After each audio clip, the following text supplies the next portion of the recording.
Bueno, buenos días. Vamos a comenzar entonces con la clase de hoy.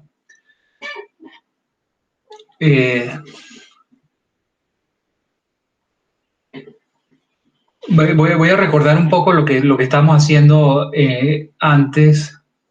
Habíamos, si uno tiene un grupo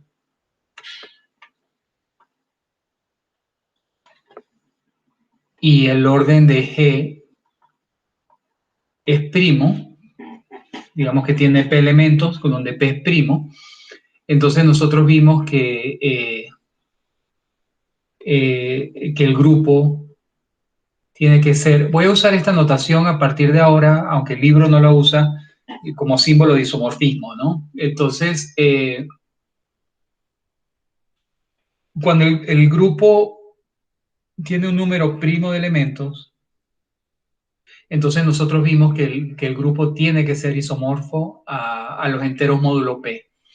Entonces, esto es un primer teorema de clasificación, o sea, digamos que cualquier grupo que tenga un número primo P de elementos, ya sabemos cuál es su estructura, o sea, es un grupo cíclico, es exactamente los enteros módulos P. Y luego pasamos a considerar los grupos que tuvieran orden 2P, donde P es número primo, ¿no? Y el caso en que P es igual a 2, es decir, si el grupo tiene 4 elementos, entonces basado en este lema 4.1, nosotros probamos que cuando el grupo tiene 4 elementos, tiene dos posibilidades, o bien el grupo es isomorfo a Z4, o bien el grupo es isomorfo a Z2 por Z2. Entonces el caso P igual a 2 también ya estaba resuelto y se basaba en este lema, ¿no? El lema lo que decía que si un grupo tiene dos elementos distintos que conmuten y ambos de orden 2, entonces el grupo tiene un subgrupo isomorfo a Z2 por Z2. Entonces, basado en este lema, nosotros pudimos probar que en el caso 2P, cuando P es igual a 2, es decir, cuando el grupo tiene 4 elementos, entonces tiene alguna de estas dos posibilidades, o bien es Z4 o bien es Z2 por Z2. Y entonces el caso que queremos ver hoy es el caso en donde P es un primo impar, ¿no? Ya vimos P igual a 2, entonces vamos a considerar ahora cuando el grupo tiene 2P elementos donde P es un primo impar. Entonces lo que vamos a ver es que G es isomorfo o bien a Z2P o bien al grupo diedral de 2P, que yo ya en la clase anterior lo describí bastante bien en el sentido de que es un grupo que está generado, digamos, por dos elementos, ¿no? Una rotación y una reflexión, y que hay ciertas relaciones entre esos dos elementos, ¿no? Entonces, vamos a ver la demostración de este teorema. La situación es lo siguiente, ¿no? Como el grupo tiene 2P elementos, entonces lo primero que sabemos es que todo elemento de G tiene orden 2P o 2P, ¿no? Eso es lo que sabemos, ¿no? Porque el orden de los elementos es un divisor del orden del grupo. Entonces, todos los elementos de G tienen orden 2P o 2P. Y entonces,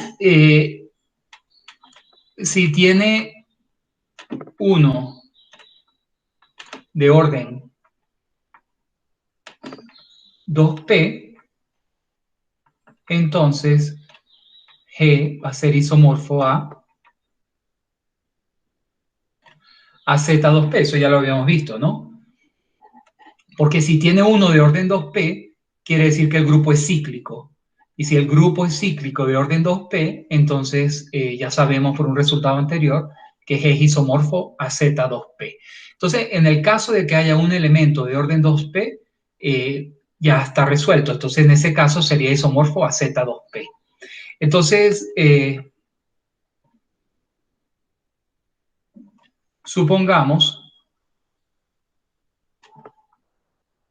que todo elemento, voy a poner aquí distinto de la identidad,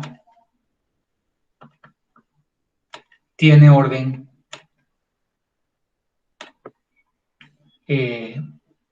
2 o P, ¿no? Sería la otra situación, ¿no? Si hay uno de orden 2P, está listo, ¿no? Entonces vamos a suponer ahora que todos tienen orden 2 o P. Ahora, si todos fueran de orden 2,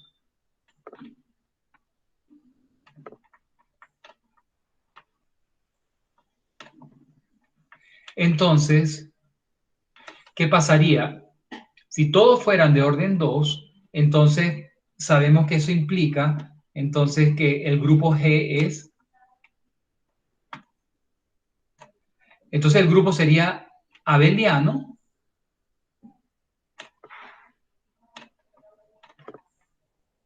y por el lema anterior, ¿qué pasaría? O sea, tenemos un grupo abeliano, dice que conmutan los elementos, hay dos elementos de orden 2, entonces, ¿qué pasaría por el lema anterior? Que G tiene un subgrupo isomorfo a Z2 por Z2. Pero esto es una contradicción, ¿no?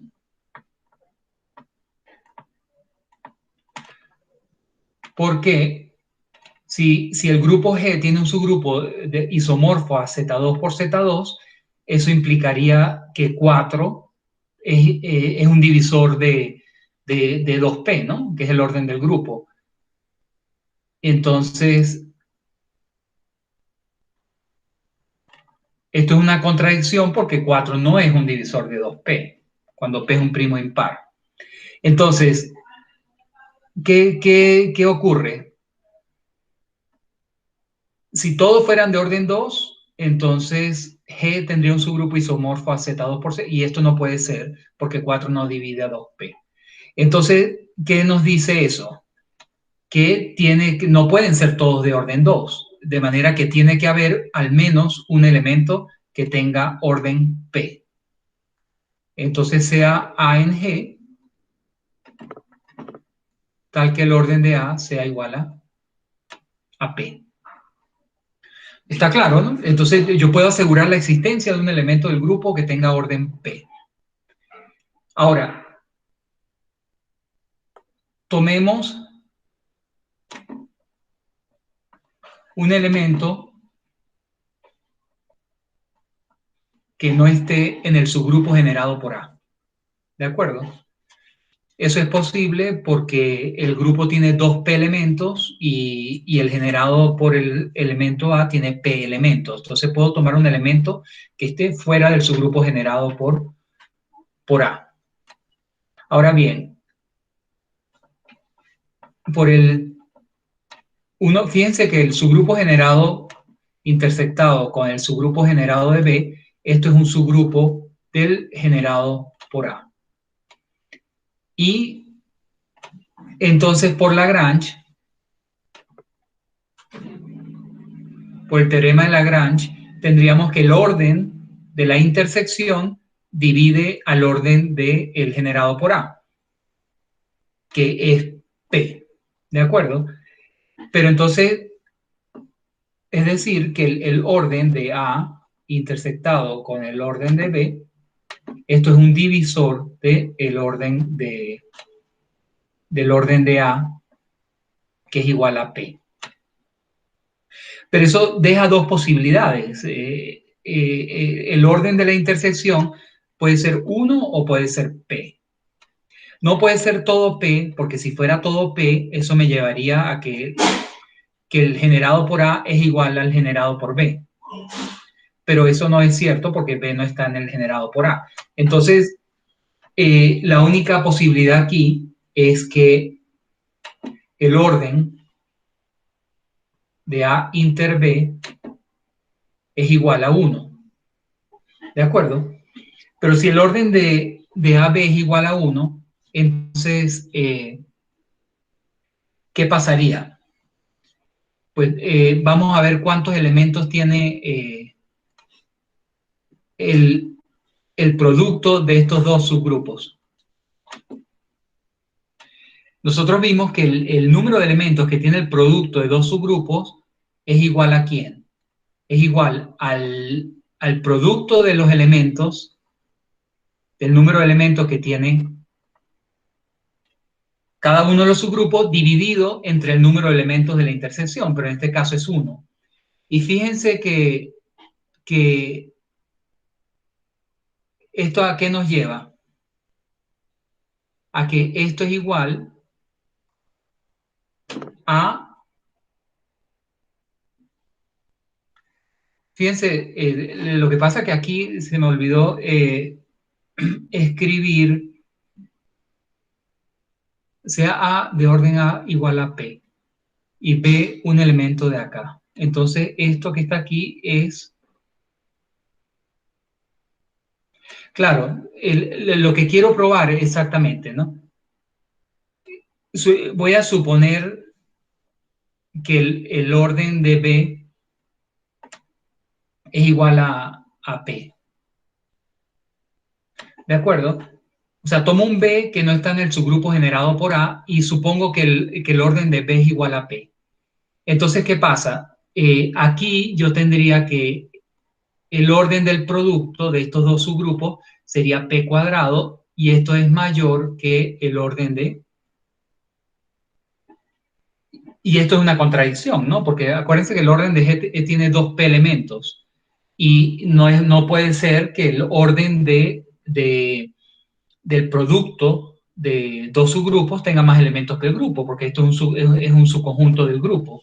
Entonces, lo que estamos llegando es que a una contradicción, ¿no? Eso ocurre si el orden de B es igual a P. O sea, si el orden de B es igual a P, entraríamos en esta contradicción. Por lo tanto, lo que nos queda es que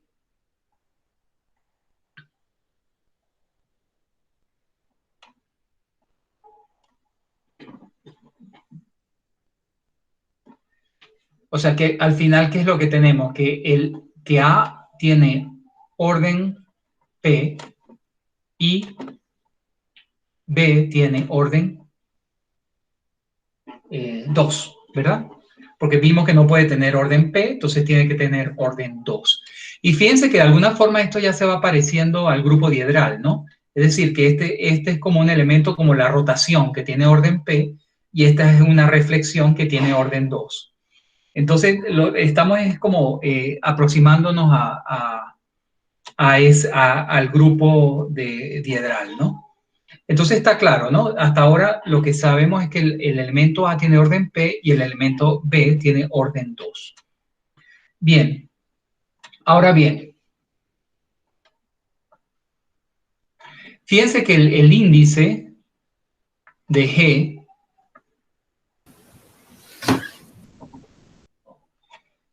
sería ¿cuánto? Este índice, el G tiene dos P elementos y el generado por A tiene P elementos, por lo tanto esto es igual a 2, lo que implica que cuando un subgrupo tiene orden índice 2, nosotros vimos que ese subgrupo tiene que ser normal. ¿De acuerdo?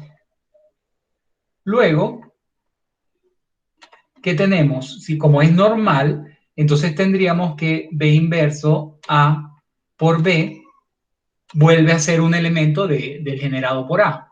¿De acuerdo? Esa es la normalidad. O sea, tomo B elemento de G, A está aquí, entonces por la normalidad tendríamos que B inverso a B vuelve a caer en el subgrupo generado por A. Es decir, que esto va a ser igual a una potencia de A. ¿De acuerdo? Eso por la normalidad.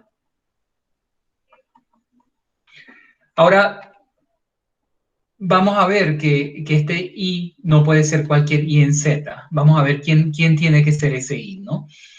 Y para eso, fíjense que voy a reescribir el A como de esta forma. B menos 2AB al cuadrado. Fíjense que este es el mismo A porque el B tiene orden 2. Como el B tiene orden 2, en realidad yo lo que estoy haciendo es multiplicando por la identidad. Pero lo vuelvo a reescribir así ahora, ¿no? Esto es lo mismo que B inverso por B inverso AB, B inverso AB por B.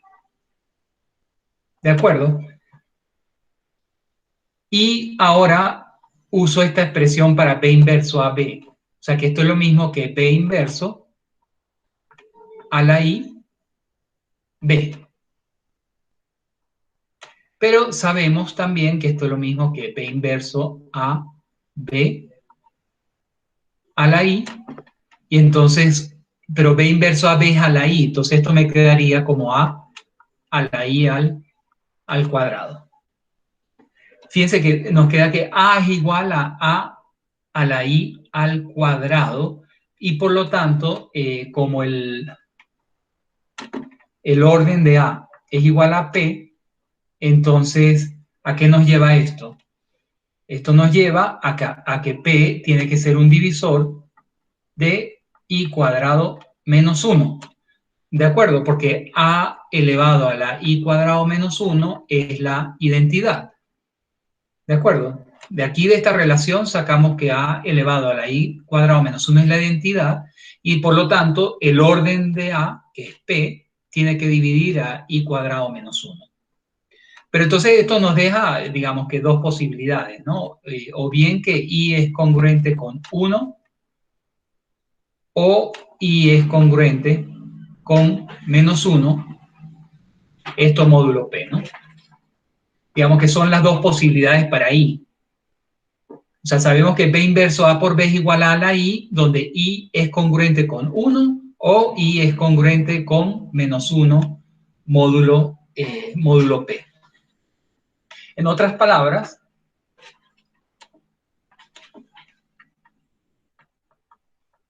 entonces tenemos dos posibilidades, o bien B inverso a B es igual a o B inverso a B es igual a la menos 1. Esas son las dos posibilidades.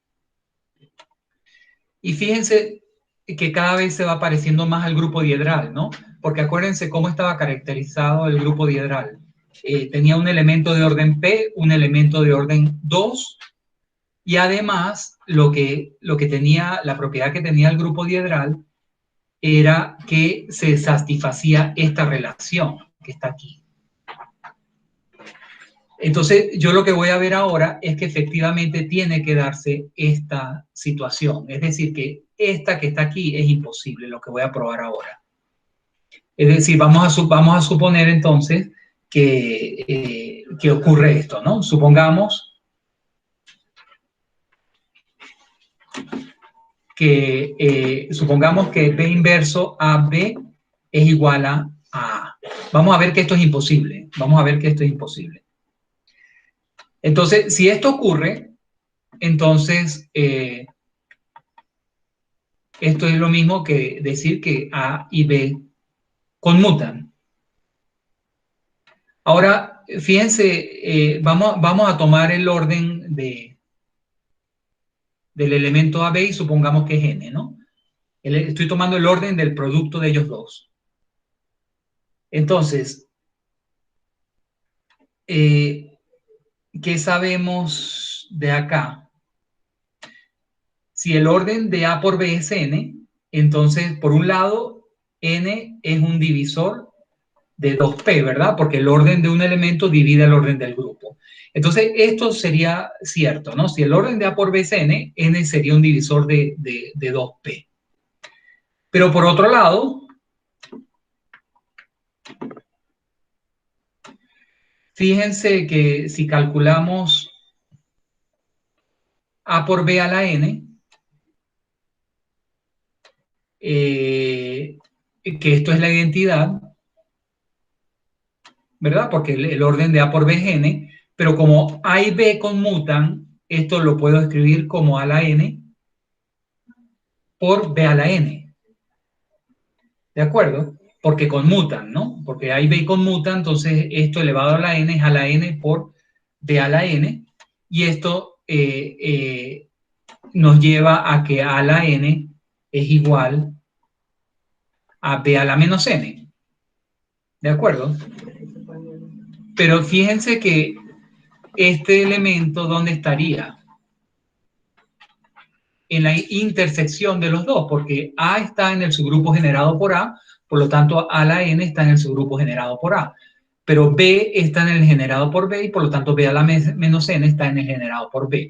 De manera que este elemento está en la intersección de los dos subgrupos, pero ¿cuánto es esa intersección? Nosotros ya habíamos visto que esto se reducía solamente a la identidad. De manera que de aquí que concluimos, como A a la N es la identidad, entonces acuérdense que A tiene orden P. Entonces, eso significa que P es un divisor de N y B a la N también es la identidad y el orden de P del orden de B es 2. O sea que 2 también sería un divisor de N. Y de acá, entonces, concluimos que 2P, entonces sería un divisor. Si P divide a N y 2 divide a N, entonces 2 por P divide a N y N divide a 2P. Es decir, que estaríamos diciendo que N es exactamente igual a 2P. Entonces, fíjense que eso es una contradicción, porque estamos diciendo que el elemento A por B tiene orden 2P. Pero eso no es posible porque ese es el caso que consideramos al principio. Si había un elemento que tuviera orden 2P, ya sería cíclico y sería isomorfo a Z2P. Entonces estábamos suponiendo que todos los elementos tenían orden 2 o P. Y entonces no es posible que A por B tenga orden 2P. Entonces esa es la contradicción. Si hay alguna duda a este punto, me avisan, ¿no?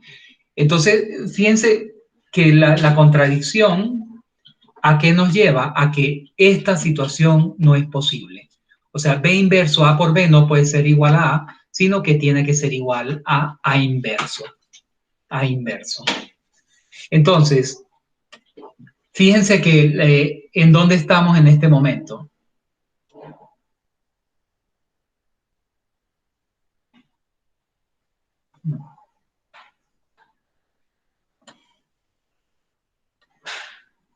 Estamos en que el grupo G tiene un elemento de orden P, un elemento de orden 2 y además satisface la relación B inverso. Fíjense que cada vez nos esta situación se está pareciendo cada vez más al grupo diedral, ¿no?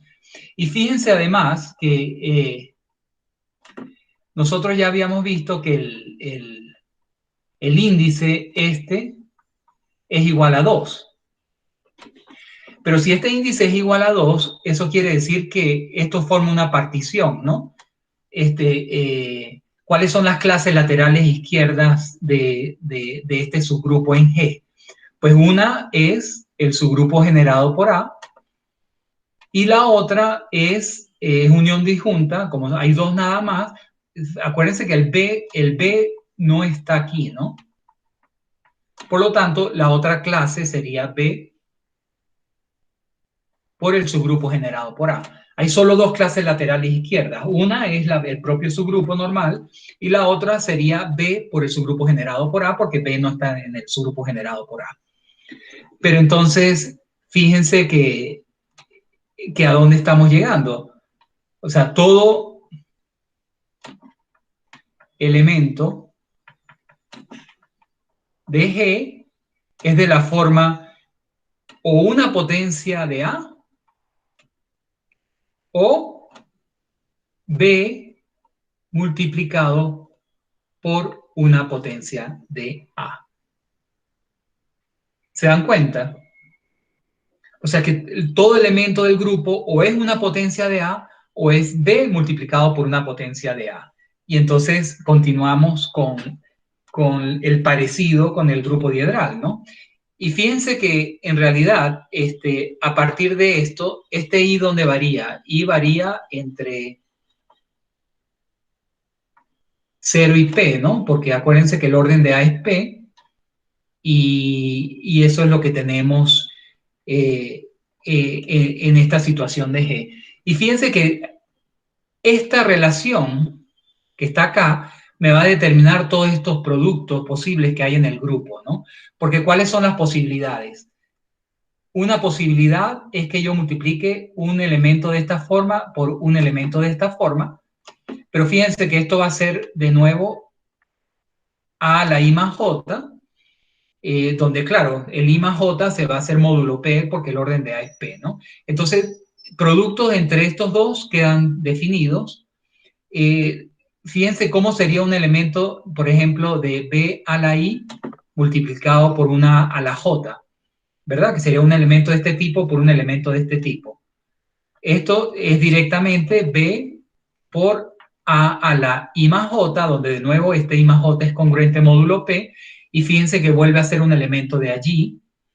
¿Cuál es el otro tipo de productos que pueden aparecer? Fíjense que serían, por ejemplo, A a la I por B a la J, ¿no? Es decir, tomar un elemento de estos y multiplicarlos por estos.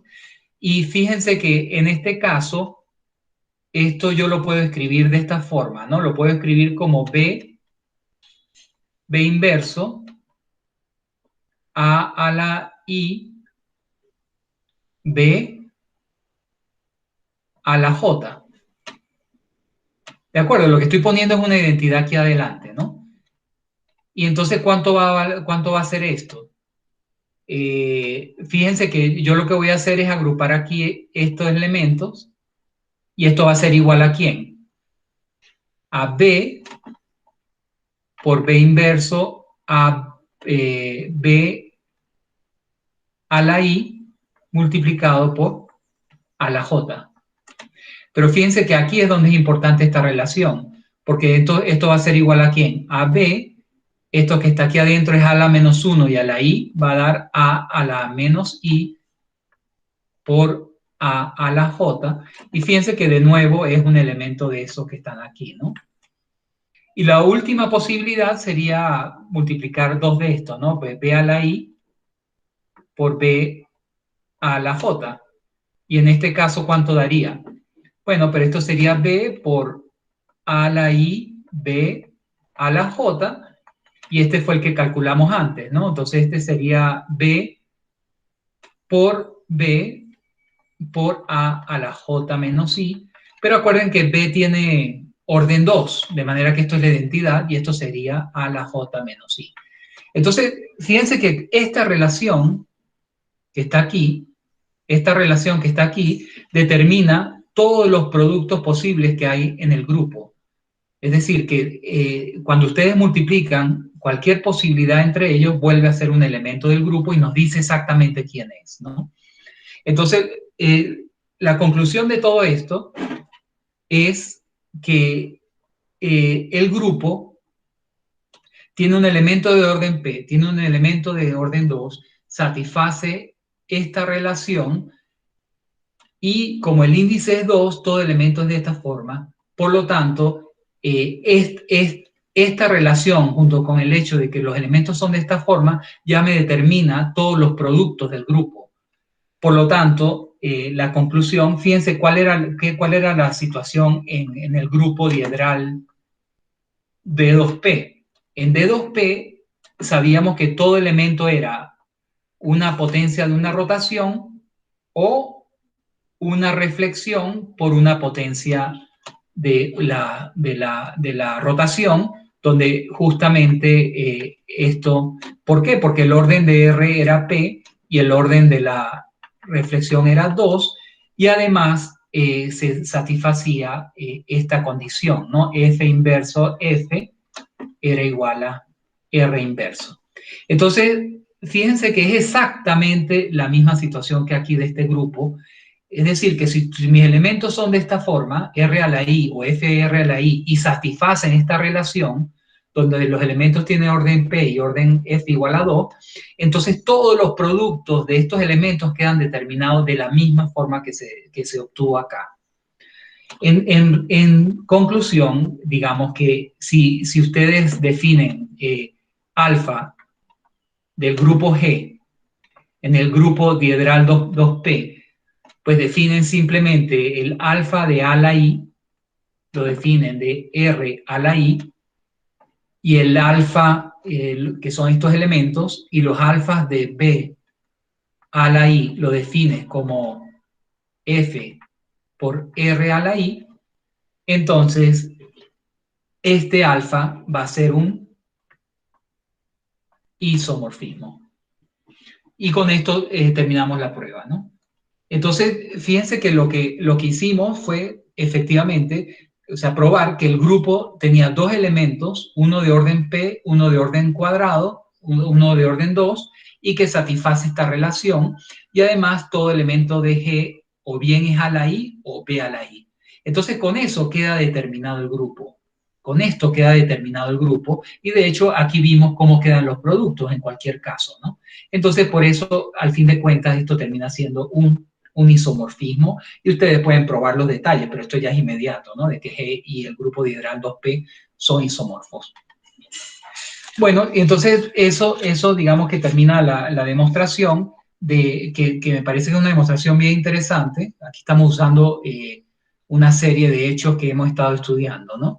Pero digamos que lo importante, como dije al principio, es que en este momento tenemos ya clasificado todos los grupos, acá es donde quería estar, ¿no? Tenemos clasificado todos los grupos de orden 2P cuando P es primo impar y cuando P es igual a 2 también ya lo habíamos hecho, ¿no? Entonces,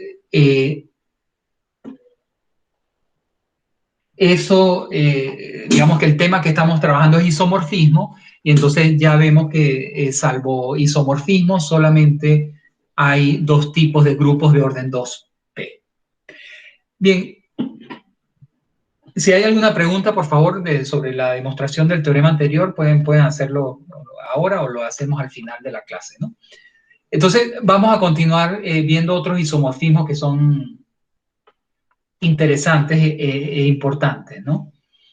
Y es el hecho de que cuando M y N son primos relativos, entonces acuérdense que este es el grupo que está metido aquí en Z, Mn, y son aquellos donde M por N son aquellos elementos de Z, Mn que son primos relativos a Mn. Y lo mismo, entonces vamos a ver que es isomorfo al producto directo de UM por UN. Entonces, para eso vamos definimos un candidato, ¿no? Acá, ¿no? Vamos a definir alfa de UMN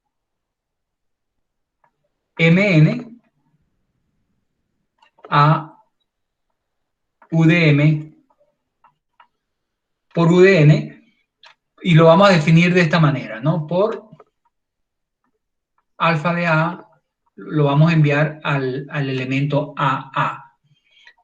Claro, aquí hay que verse que el elemento A lo estamos viendo dentro de este grupo, y aquí las coordenadas lo estamos viendo dentro de cada uno de estos grupos, ¿no? Entonces, claro, lo primero que hay que establecer es que esto está bien definido, ¿no? Es decir, que efectivamente, fíjense, si yo estoy tomando una A entonces, lo primero que para ver que está definido es que si A y Mn son primos relativos, es decir, estoy tomando un elemento acá, entonces habría que ver que efectivamente para que esté bien definida, tendríamos que asegurarnos que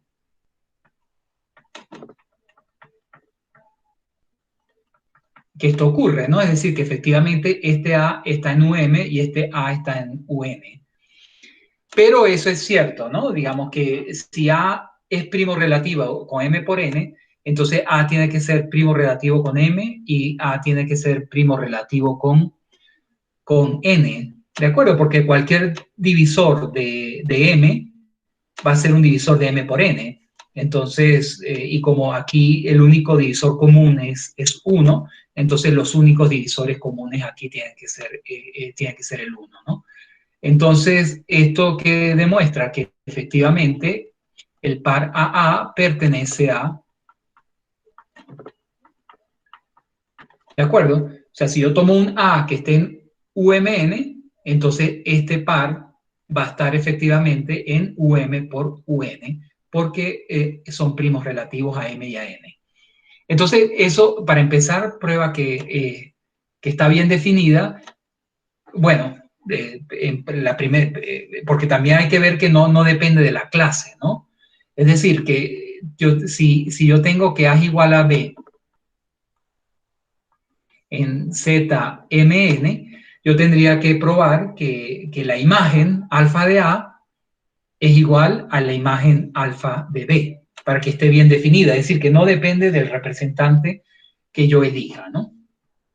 Pero eso también es claro, ¿no? Porque si A es igual a B en M por N, entonces, ¿qué quiere decir eso? Eso quiere decir que M por N divide a menos B, ¿no? Pero fíjense que tanto M como N dividen a M por N. Entonces, M divide A menos B y N divide a menos B, ¿no?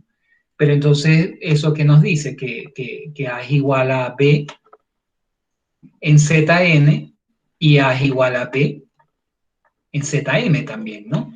¿Por qué? Porque M divide A menos B y N divide A menos B. Pero si estos son iguales, entonces claramente alfa de A va a ser igual a alfa de B, ¿no? Porque AA va a ser igual a BB, porque son iguales, ¿no? Entonces,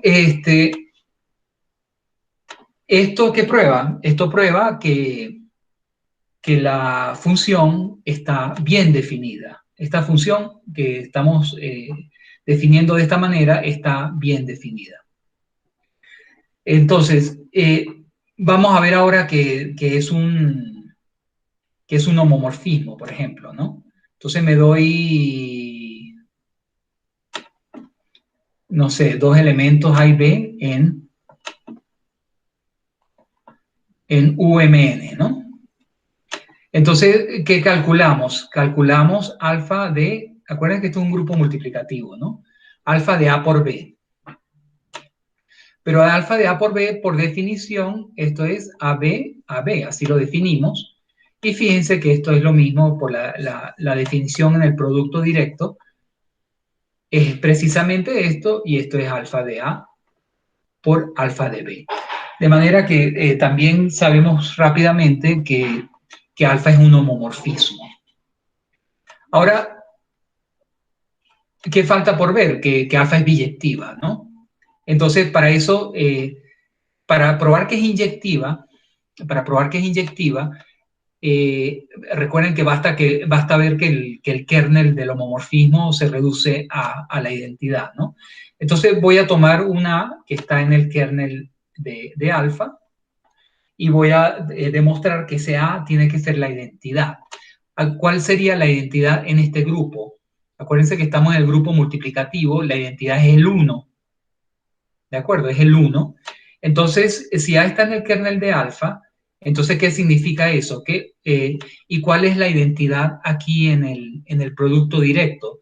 En el producto directo sería el 1, el par 1, 1, sería la identidad acá, ¿no? Entonces tendríamos que 1, 1 es igual a alfa de A y esto está definido como A, A. ¿De acuerdo? De manera que lo que estamos diciendo es que 1, 1 es igual a A, es decir, que A es igual a 1 en Zn y A es igual a 1 en ZM. Eso es exactamente lo que estamos diciendo allí, ¿no? Pero ¿qué dice esto? Eso dice que N divide a menos 1 y que M divide a menos 1. Pero fíjense que aquí entra la hipótesis fuertemente, ¿no? Como M y N son primos relativos, que esa es nuestra hipótesis, como M y N son primos relativos y N divide a menos 1 y M divide a menos 1, entonces el producto N por M también divide a menos 1 y por lo tanto A es igual a 1 en ZMN. Y eso es lo que queríamos probar, es decir, que si yo tomo A en el kernel de alfa, entonces ese A es igual a la identidad. Entonces, ¿qué prueba esto? Que alfa es inyectiva. Bien,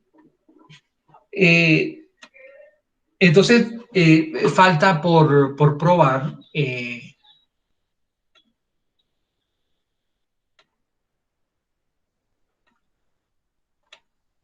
que alfa es sobre, ¿no? Recordemos quién es alfa, ¿no? Alfa está definida en UMN, en UDN definida así, ¿no? Alfa de A igual A por A.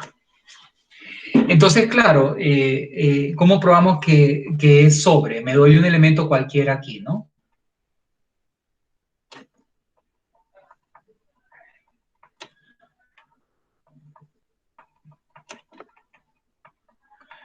Me doy un elemento que esté allí y entonces aquí vamos a usar, y tienen que recordar el teorema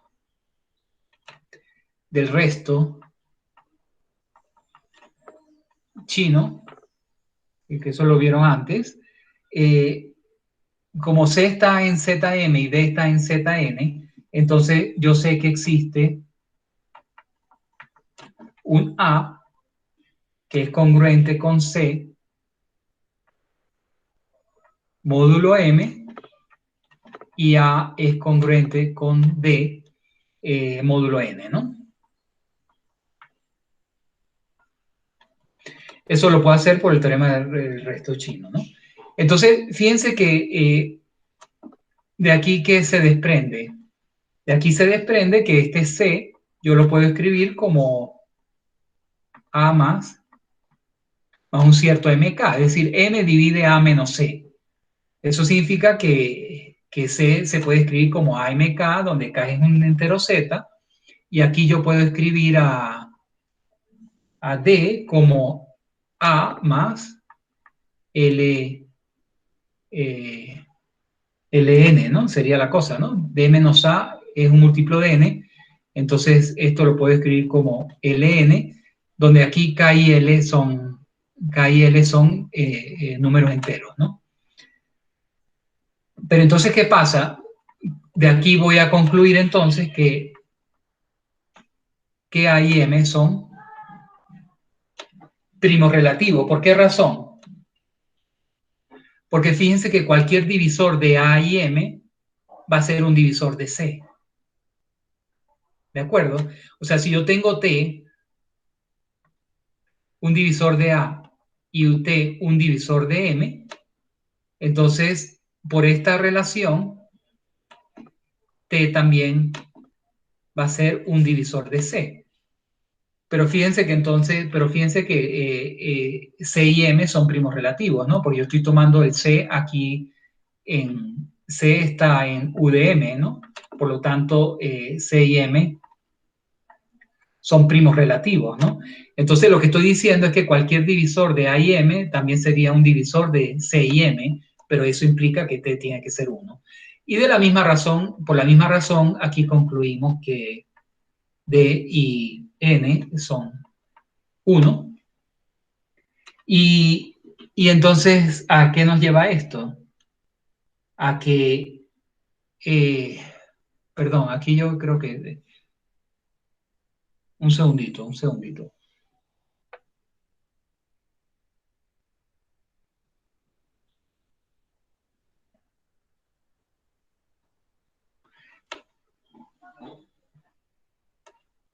Aquí ¿qué es lo que concluyo? Que A y N son uno, ¿no?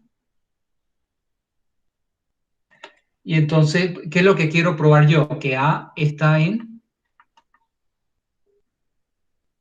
UMN, ¿no? O sea, que lo que quiero probar, bueno, ya lo tengo, ¿no? Pues como M y N, entonces de aquí concluyo que A, M y N son primos relativos, ¿no? Porque lo que yo quiero probar es que el A está aquí, porque ¿quién es alfa de A?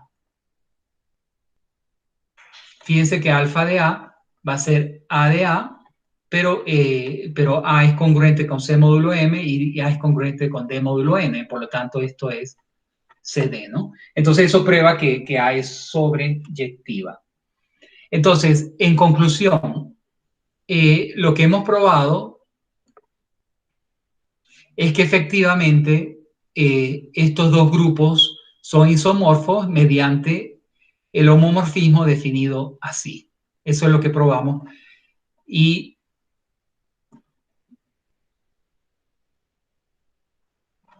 fíjense que eso nos lleva a un corolario que teníamos pendiente de las primeras secciones cuando definimos la función de Euler, ¿no? Cuando definimos esa función de Euler, quedó pendiente en la sección pasada demostrar que si m y n eran primos relativos, entonces phi de m por n es phi de m. Y ahora, eso quedó pendiente. De hecho, la demostración indicaba que eso lo haríamos después en la parte de teoría de grupos. Y claro, en este momento ya es claro, porque, ¿por qué? Porque como sabemos que UMN es isomorfo a UM por UN por UN,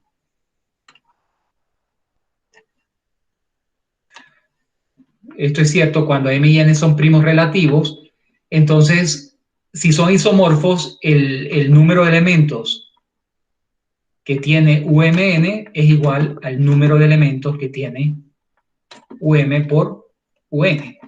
Pero esto es el número de elementos que tiene UM multiplicado por el número de elementos que tiene UN. Y a su vez, nosotros vimos que el número de elementos que tiene este grupo es precisamente phi de mn, y aquí entonces obtenemos phi de n por phi de n, ¿no? Entonces, como corolario del isomorfismo anterior, obtenemos esta propiedad de la función de Euler que teníamos pendiente de las secciones atrás, ¿no? Así tiene este comportamiento cuando m y n son primos relativos. Bien.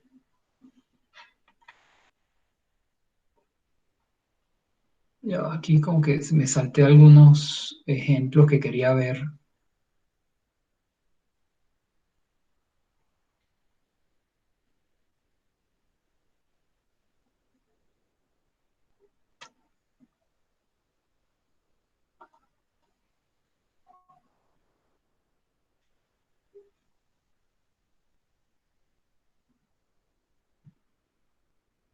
Sí, quiero ver primero estos ejemplos. Creo que esa diapositiva no la puse de dónde iba. Vamos a ver algunos ejemplos eh, con lo que hemos visto hasta ahora, ¿no? U10 es isomorfo a Z4. Vamos a ver quién era el grupo U10.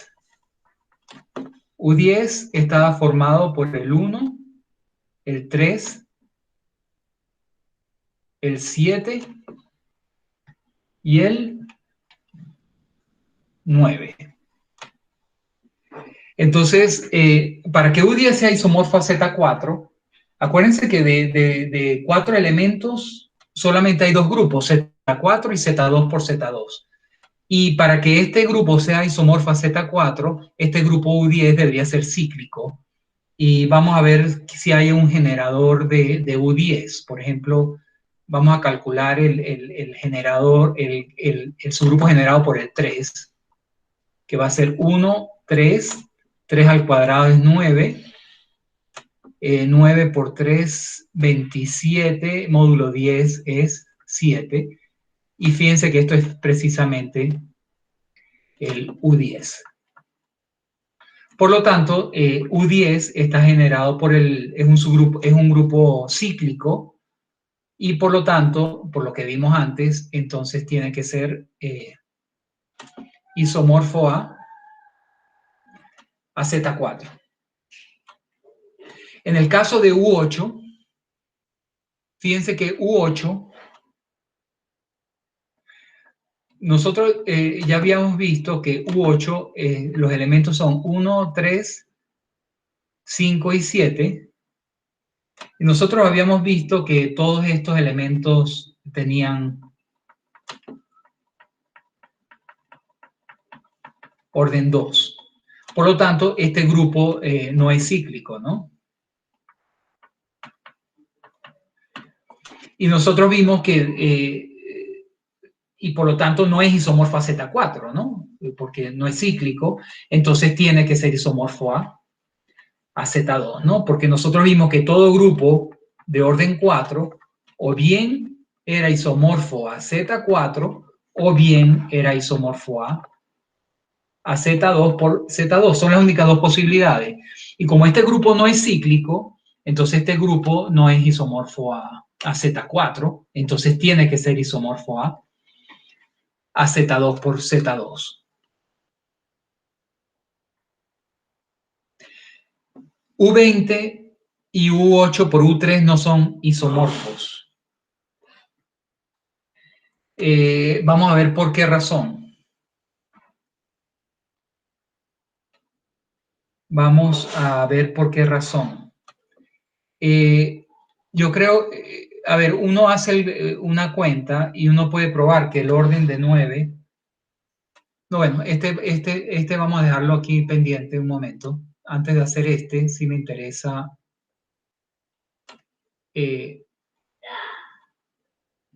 Fíjense, vamos a mirar este teorema ahora para discutir los otros ejemplos. Vamos a ver qué pasa, qué implicaciones tiene que supongamos que G y H son isomorfos. Supongamos que G y H son isomorfos. Entonces, vamos a ver qué propiedades pasan a través de un isomorfismo. Es decir, que si G y H son isomorfos y el grupo G es abeliano, entonces H también tiene que ser abeliano. Si el grupo G es cíclico, entonces H también tiene que ser cíclico. Si el número de elementos, si hay un isomorfismo entre G y H, entonces los dos grupos tienen que tener el mismo número de elementos. Estas primeras tres condiciones las podemos obtener fácilmente de lo que ya hemos estudiado antes, ¿no? O sea, acuérdense que si, por ejemplo, vamos a ver, bueno, vamos a demostrarlo. Vamos a demostrar, por ejemplo,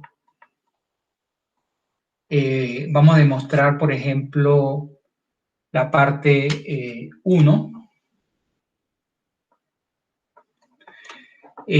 Vamos a suponer que entonces tenemos un cierto isomorfismo entre G y H, ¿verdad? Un isomorfismo entre G y H.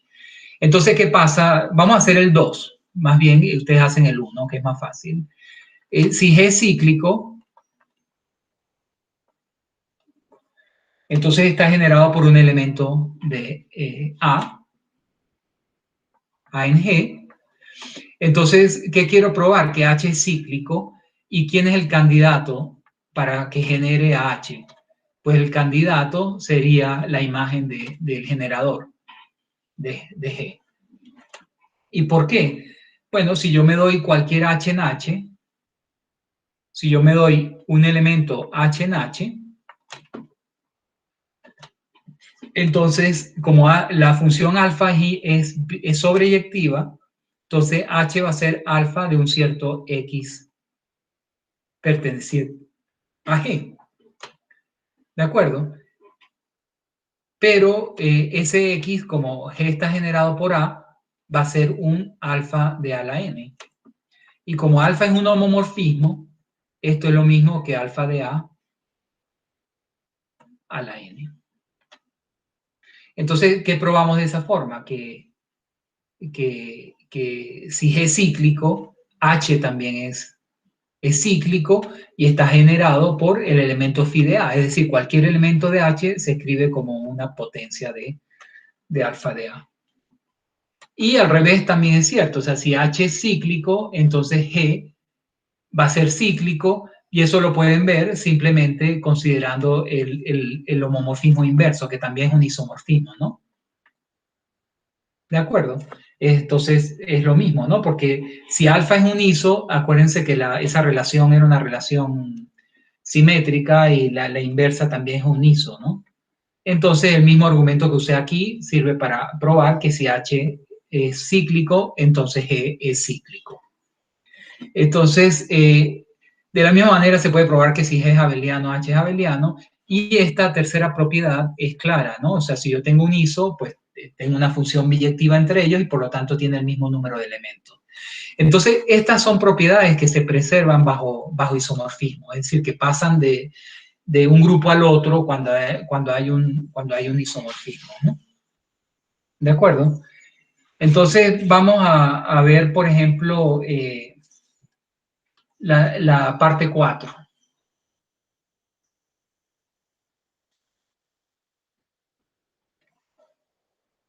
¿Qué dice la parte 4? Que para cualquier positivo entero n, G y H tienen el mismo número de elementos de orden n. Es decir,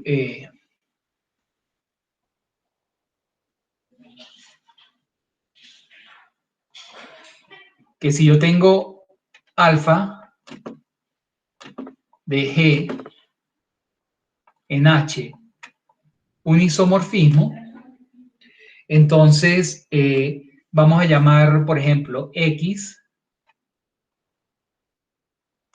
todos los elementos de G que tienen orden n, y vamos a llamar Y todos los elementos de H que tienen orden n. Y entonces lo que voy a probar es que hay una función biyectiva entre estos dos, ¿verdad? Eso es lo que quiero probar. Que G tiene exactamente el mismo número de elementos de orden n que H. Y para eso basta construir aquí una función biyectiva. ¿Y qué es lo natural? Pues enviar cada G en alfa de G. Entonces, si yo pruebo que esta función es biyectiva, entonces tendríamos exactamente lo que nos piden, ¿no? Pero claro, lo primero que hay que demostrar es que esto está bien definido, es decir, que si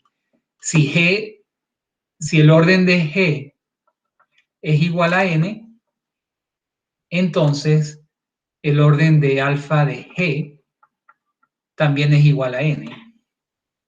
Eso es lo que uno tendría que probar, ¿no? Pero fíjense que, ¿por qué es cierto esto? Fíjense que si el orden de G es igual a n, entonces, ¿quién va a ser alfa de G elevado a la n? Alfa de G elevado a la n, esto va a ser igual a, por ser alfa un homomorfismo, a alfa de G a la n. Y como el elemento G tiene orden n, G a la n es la identidad, y un homomorfismo envía la identidad en la identidad. Entonces, ¿qué nos dice esto? Que alfa de G a la n es la identidad y por lo tanto, ¿qué sabemos del orden de alfa de G? El orden de alfa de G tiene que dividir a n, que es el orden de G. ¿De acuerdo? Porque esto elevado a la n es la identidad. Bueno, ¿y qué pasa entonces? Si consideran ahora el inverso de h en G, yo tengo aquí alfa de G, aquí está G, entonces por la misma razón que acabo de concluir, entonces ¿qué tendríamos? Que el orden de G divide a el orden de alfa de G, o sea, considerando el isomorfismo inverso, ¿no? Entonces, de aquí sale que el orden de G es igual a el orden de alfa de G. Entonces, efectivamente, esto que está acá va a establecer una correspondencia biyectiva entre los elementos de orden n de G con los elementos de orden n de H. ¿De acuerdo? Entonces, ¿eso qué significa? Que cuando yo tengo dos grupos, el número de elementos de un determinado orden, acá tiene que ser exactamente el mismo que el número de elementos de ese orden en H. También ocurre con los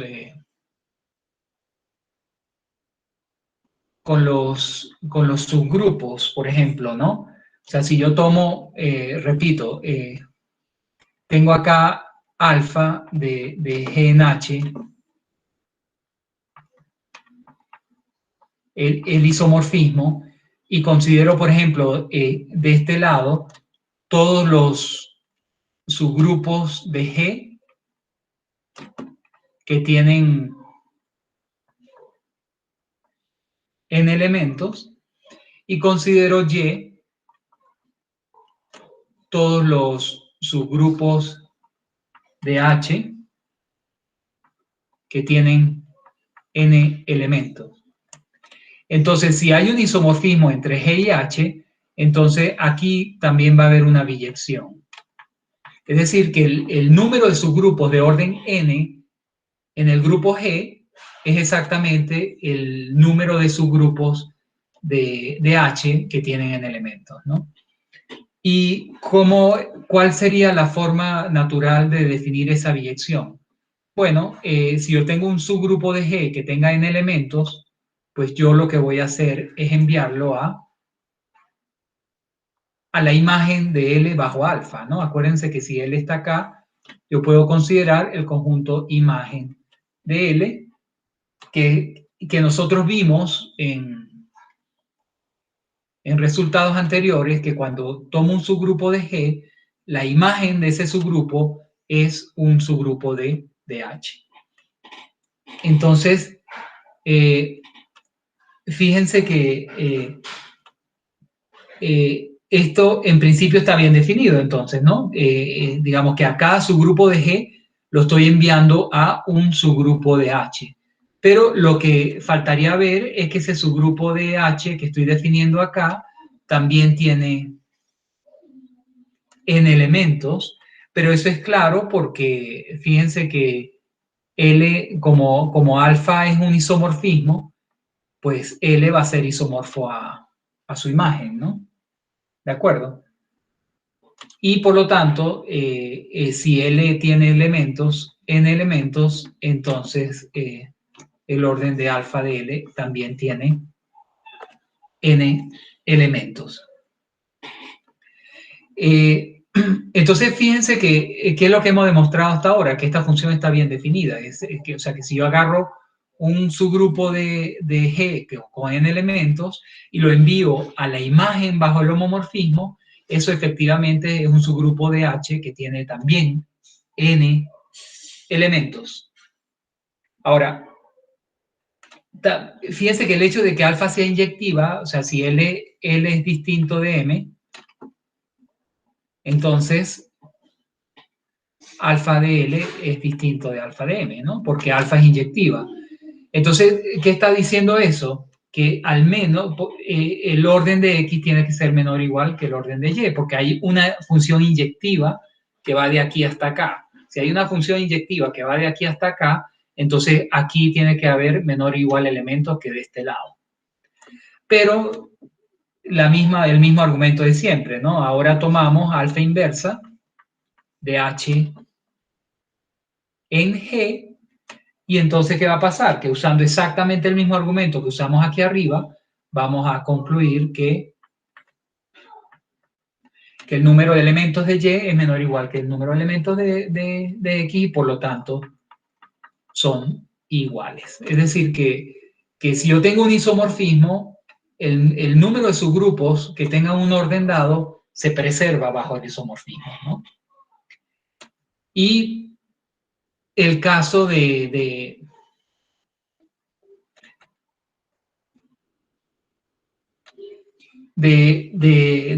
que sean normales también ocurre, ¿no? Es decir, que si yo tengo alfa de G en H,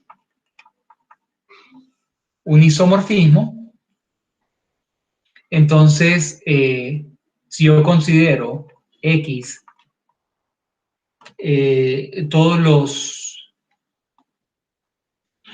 subgrupos normales de G que tengan n elementos, y considero de este lado todos los subgrupos normales de H que tengan n elementos, entonces yo voy a poder establecer una función biyectiva entre estos dos. Es decir, que el número de subgrupos normales de un orden dado en G es exactamente el mismo a el número de subgrupos normales de H de ese orden. Y esto es básicamente la misma prueba del teorema de la parte anterior, pero aquí hay que tener cuidado en el siguiente hecho, ¿no? Fíjense que la idea es enviar de nuevo a cada L en la imagen de L. Ahora, aquí hay que tener cuidado es en el sentido que nosotros probamos que si L es un subgrupo normal de G, entonces la imagen de L es un subgrupo normal, pero L es normal en la imagen de G. ¿De acuerdo? Eso fue lo que probamos nosotros antes. Cuando yo tengo un homomorfismo y un subgrupo normal en el grupo de partida, entonces la imagen de ese subgrupo es normal, pero en el conjunto imagen. Pero aquí la ventaja que tenemos es que como alfa es un isomorfismo, entonces es biyectiva y por lo tanto la imagen de G es H. De manera que si L es un subgrupo normal de G, entonces alfa de L es un subgrupo normal de H, y ya todo lo demás funciona igualito que en el caso anterior, ¿no? Pero esto sí hay que tenerlo en cuenta, ¿no? Es decir, que la normalidad, un homomorfismo envía normales en normalidad en la imagen, pero cuando es un iso, la imagen es todo H, entonces me da normalidad aquí en todo H. Entonces, todo esto es para decir, bueno,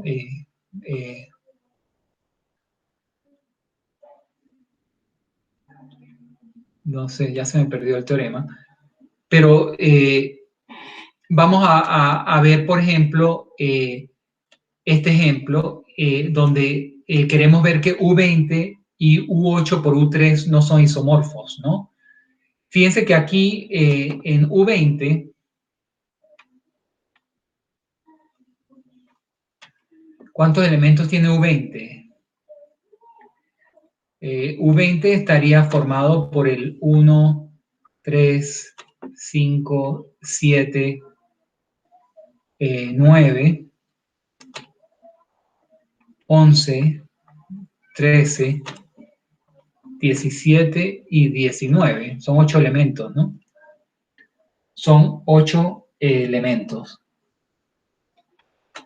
Y U8 por U3, fíjense que U8 son 4 y aquí hay 2, o sea que este también tiene 8 elementos. 4 por 2. Ahora, uno puede probar que U20 no es cíclico. O sea, simplemente calculando los órdenes de cada uno de estos elementos y podemos ver que ninguno de ellos es igual a 8. Entonces, a ver, Este tiene 4 elementos, este tiene 2 elementos. Entonces, digamos, ¿qué argumentos tenemos para nosotros probar que estos dos grupos no son isomorfos? Fíjense que uno sería, por el teorema que acabamos de ver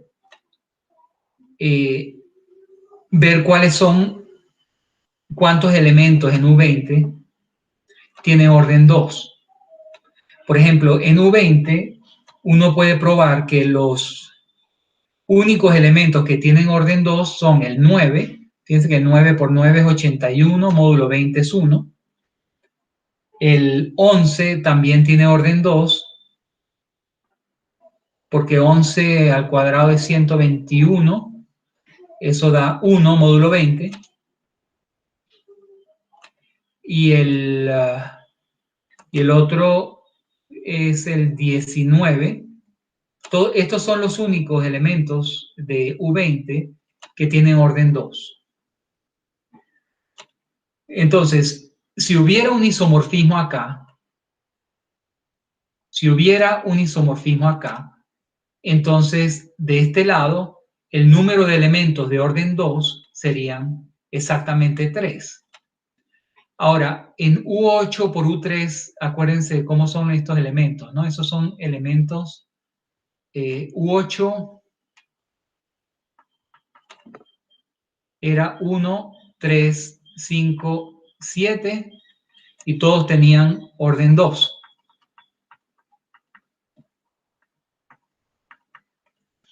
Y U3 está formado por el 1 y el 2. Y fíjense que también el orden de 2 también es 2. Entonces, ¿cuántos elementos de orden 2 hay de este lado? Fíjense que si yo tomo, por ejemplo, el par 3 y 3, 1, 5, 1, 7, 1, todos estos son elementos de orden 2, pero también lo son 3, 2, 5, 2 y 7, 2. Es decir, que de este lado, en realidad, todos los elementos distintos de la identidad tienen orden 2, ¿verdad? Porque si 2a, mejor dicho, este es multiplicativo, ab al cuadrado, esto va a ser al cuadrado b al cuadrado, y esto va a ser 1, 1, porque todos los elementos en U8 y en U3 tienen orden 2, o sea que esto va a dar 1. Entonces, fíjense que en este caso, U20 tiene 3 elementos de orden 2 y el producto directo tiene mucho más elementos de orden 2. Es decir, todos sus elementos serían 7 elementos de orden 2. Por lo tanto, estos dos grupos no pueden ser isomorfos. Entonces,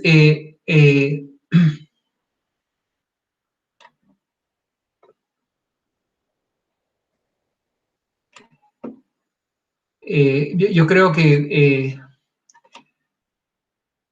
podemos parar aquí para continuar ya entonces el jueves con los teoremas de isomorfismos. Lo que hemos hecho hasta ahora en esta sección fue entonces demostrar este teorema que es un teorema de clasificación, ¿no? Repito. Entonces, ya sabemos que cualquier grupo que tenga orden 2p con p primo impar, entonces tiene que ser o bien un Z2p o el grupo diedral, ¿no?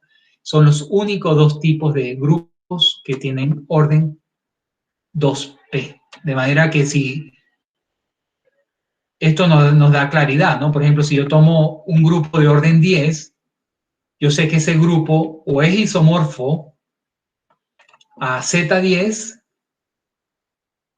o es isomorfo al grupo diedral de 10, que es el grupo de simetrías del pentágono, ¿no? Entonces, fíjense la claridad que nos da estos teoremas de clasificación, ¿no? O sea, son apenas dos grupos no isomorfos de orden 10 que hay, ¿no? Los enteros módulo 10 y el grupo diedral de 10. Eso por una parte es un teorema de clasificación importante, junto con el otro que habíamos probado, que si el orden de G es primo, entonces el único grupo posible es los enteros módulo P. Entonces, estos son el tipo de teoremas que nosotros queremos hacer más adelante también, o sea, clasificar grupos finitos, ¿no? Y lo estamos logrando para algunos casos particulares importantes, ¿no? Y lo otro que vimos fue un isomorfismo importante que hay entre estos dos grupos, el grupo UMN y el producto directo UM por UN. Entonces vimos que ellos son isomorfos, pero solamente en la situación que M y N sean primos relativos, ¿no? Entonces eso es un isomorfismo que es bueno tenerlo en mente. Eh, y, eh, y eso nos llevó a concluir un resultado que teníamos pendiente del primer capítulo sobre la función de Euler, ¿no? Y es que la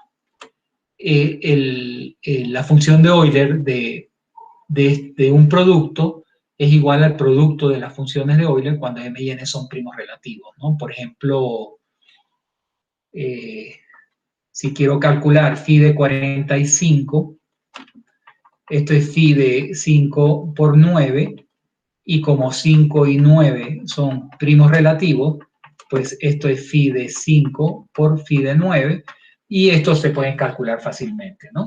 Entonces, esto es una consecuencia del isomorfismo que hay, que probamos antes, ¿no? De este isomorfismo, concluimos esa propiedad de la función de Euler que teníamos pendiente. Y luego el otro teorema que vimos, que también es importante, es bajo un isomorfismo, cuando uno tiene un isomorfismo, qué propiedades se preservan. Entonces, lo que dice el teorema 417 es que si yo tengo dos grupos isomorfos, si uno es abeliano, el otro también. Si uno es cíclico, el otro también. El número de elementos también tiene que ser el mismo en grupos isomorfos.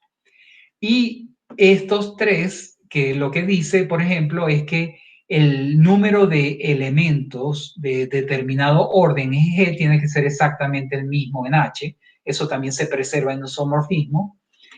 El número de subgrupos de un determinado orden también tiene que ser el mismo bajo isomorfismos. Y el número de subgrupos normales de un determinado orden también se tiene que preservar bajo isomorfismo, ¿no? Entonces, esos son criterios para que le permiten a uno muchas veces saber si dos grupos son isomorfos o no, ¿no? Por ejemplo, ver si, digamos, que puede ocurrir que, por ejemplo, ninguno de los dos grupos sean cíclicos y uno quiera saber si son isomorfos, que no son isomorfos, pues uno puede contar el orden de los elementos, por ejemplo, ¿no? Y si no coinciden, entonces esos grupos no pueden ser isomorfos, ¿no? Eso fue básicamente lo que vimos hoy, ¿no? Entonces, en la clase que viene vamos a ver unos teoremas generales de isomorfismo que son bien poderosos y entonces vamos a terminar por hoy acá.